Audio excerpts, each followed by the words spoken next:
后来过来这件事，南北联合来反罢免。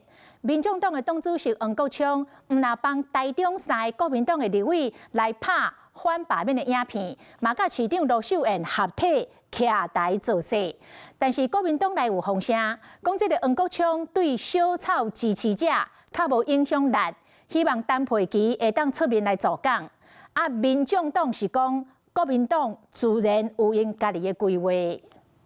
台中有事，朋友有难，台湾民众党团结一致，并肩作战。民众党主席黄国昌头一摆公开甲台中市长罗秀燕徛台，前进台中宣讲反罢免，伫咧台顶情绪激动，除了徛台造势。我们不是杂质，我们很优质。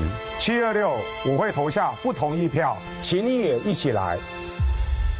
各甲台中商会立委同齐翕宣传片，不过南洋开始出现检讨的声音，传出国民党发现黄国昌讲为了日头无啥有作用，想要叫陈培琪出面小听。蓝营他们的规划，自己的团队自己怎么做，我们没办法帮他们决定。我们都尊重区域委员，他认为他适合找哪一方面的政治人物来站台，完全都尊重区域委员。就算黄国昌帮忙反恶霸写出善意，面前扮演歌问题接班一两角色，说干那嘛是也无够力。因为南北合作，如今想要搁团结一摆，就需要一人正声小听。Hello， 我是陈雅玲。想要抢先掌握最及时的新闻资讯吗？赶快订阅、按赞、开启小铃铛，锁定华视新闻 YouTube 频道。